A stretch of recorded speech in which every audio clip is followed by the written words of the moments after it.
It had been a few days since Edward had left Tidmouth's sheds. The engines of Sodor were feeling really devastated after that.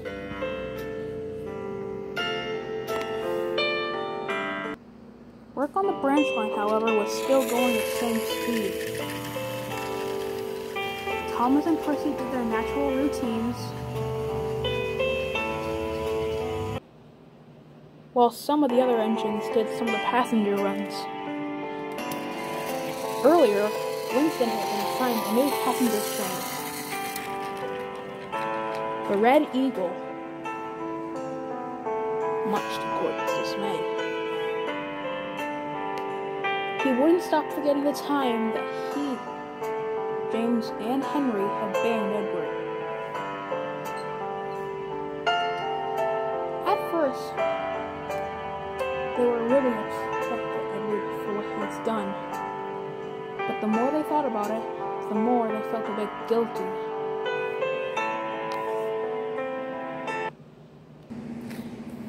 One day, however, Thomas pulled into Maithwood Station. The trains were getting less and less, and he was getting a bit upset too. Oh! Thomas! Stop doing that! You're gonna give our passengers a heart attack soon! Oh, sorry, said Thomas. On the other platform, Edward was there. Hello, Thomas, said Edward. Oh, said Thomas. Hello, Edward.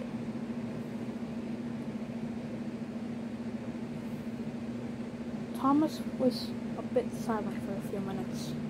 Then he thought to himself, it's not fair for what the big engines did. You just helped the diesel and that was it. Really useful engines look out for each other.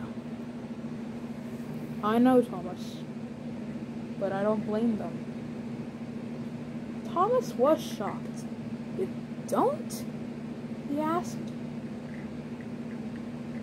Of course not, said Edward.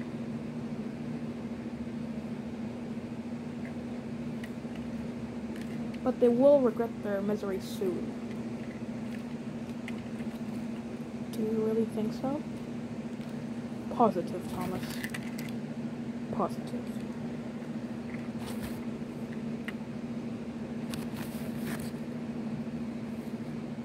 The driver then saw a fireman step out. Hey, Jim, where are you going?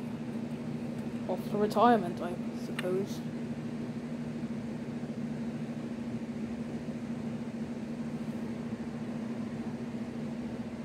The fireman then stepped back inside Thomas's cab. All right, he said. We're good to go. However, the fireman took off his cap and overalls. Let's go, Thomas, he said. We have a lot of important work to do. The guard blew his whistle, and Thomas then said, the railway hasn't been the same without you. Goodbye, Thomas. And don't worry, I will come back soon. But what none of the engines didn't know, however, was that Edward was feeling depressed too. Tidmouth's chest was his favorite place to go when he wasn't ready to go to work. He knew it was just for teaching young engines, but today, the other engines rebelled against him. If only there was something we could do, said Edward. If only. That night, Thomas was the last one to come back to the sheds.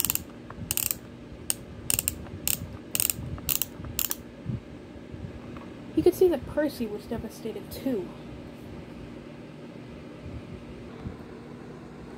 I've heard that you met up with Edward again, said Gordon.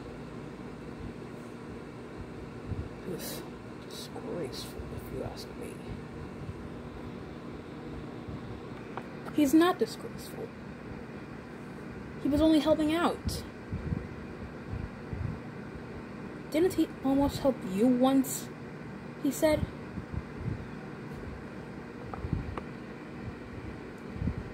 If I would, then I would be taking the express by now. But now that I know there's another engine to take another passenger train, then what's the point of even being the grandest one? Said Gordon. Little Percy then spoke up.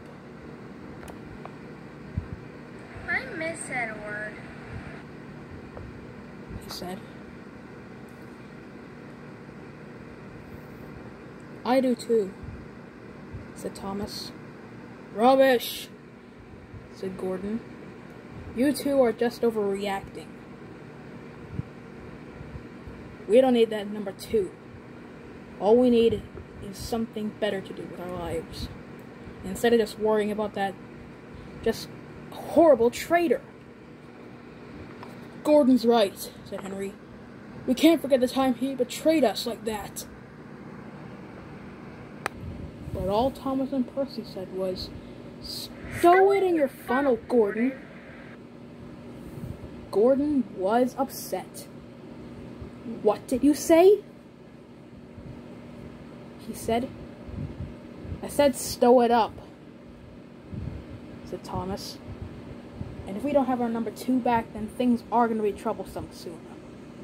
You should probably make up with him sooner, or else we're all going to be in the depths of nothing. Thomas then backed up slowly into his shed. Percy followed after.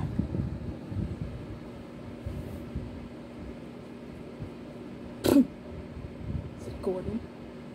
Who needs those 2 anyway? Henry and James could only agree.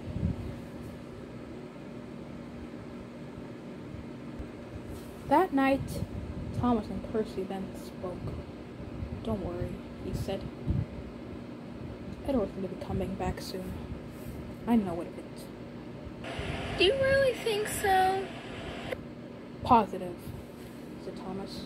The 2 engines then closed their eyes and went to sleep.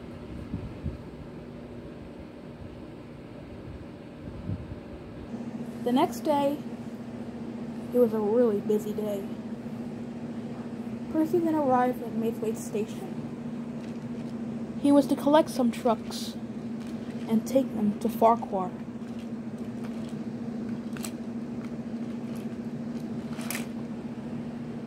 He then saw Edward picking up some passengers.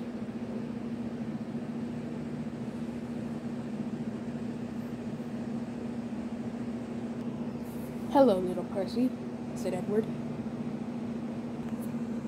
Hello, Edward.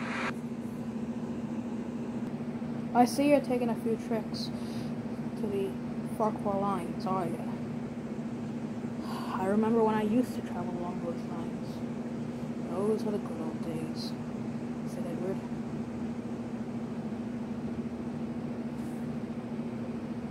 I mostly do sometimes now, but I don't do it now since the big engines say I can't. Neither can I come back to the sheds, said Edward.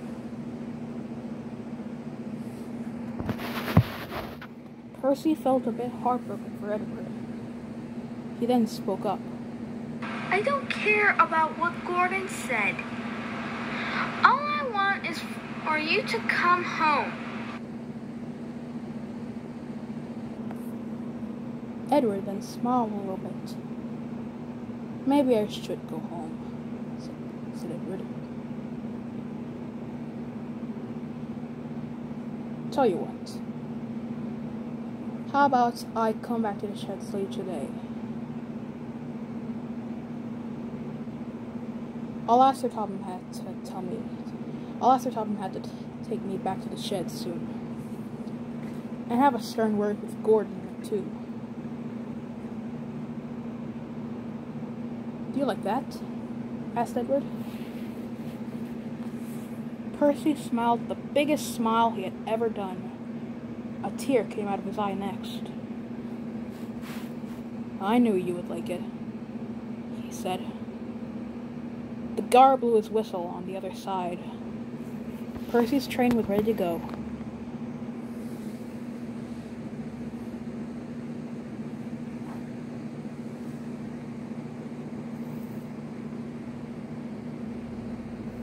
As Percy was going to leave, he then said the words, "Please come home," and set off down the main line. "I will, Little Percy," said Edward. "I will."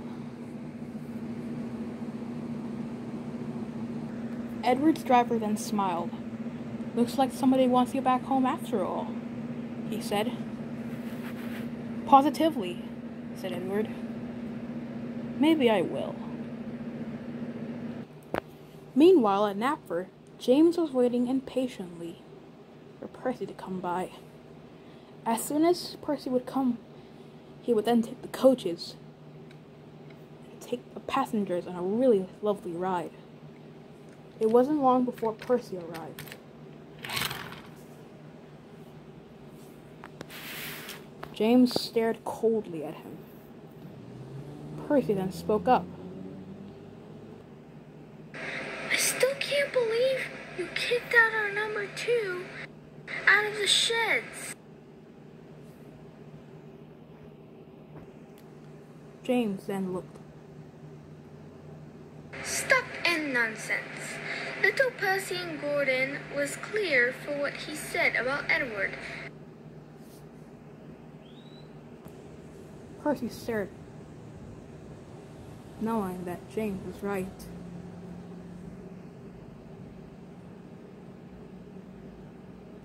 Percy was disappointed at what James said. "That's not true. Edward's a really useful engine. And you care because he helped you too." "When he helped us?"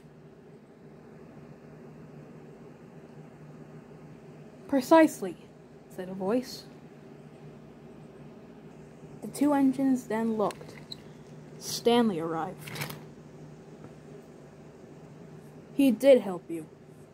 He helped all of us."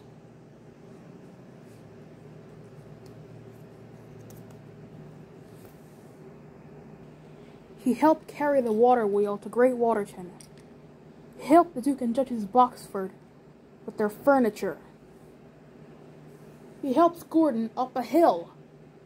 He helped Henry take a passenger train. He helped all of us, and all you do is ban him from the shed, his home. You're nothing more but a big bully to him. James was madder than ever. Perhaps the biggest time he had ever been mad in his life. He was so mad that he didn't even think of anything to say, except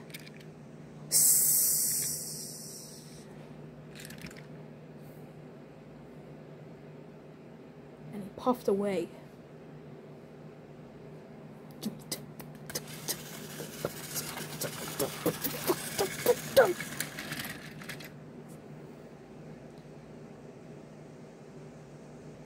Percy then thanked Stanley. "You're welcome," said Stanley. "Edward isn't a traitor to us. He's a really useful engine. The big engines should know for now, since they are bigger and stronger. All the same, though, let's just hope Edward does come back." Percy hoped that too. That night, crickets chirped, and some of the engines were fast asleep in their sheds. Edward, however, wasn't. He was at the station, sadly looking at the pond next to him.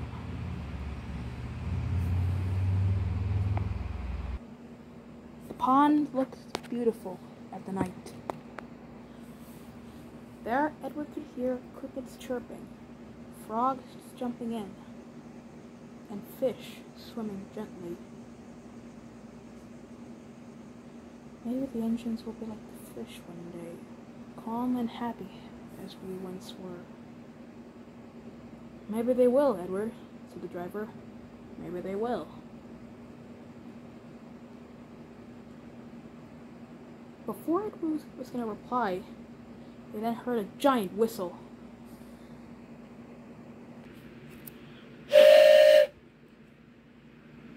Suddenly, out of nowhere, 2 cars filled with logs puffed by. They then raced past Edward. The K2 was shocked. What on earth was that? "Stop those trucks," said a voice. Douglas then arrived. He had been the one who whistled and who called out. Edward puffed up. "What's the matter?" he asked. "They're my trucks with logs.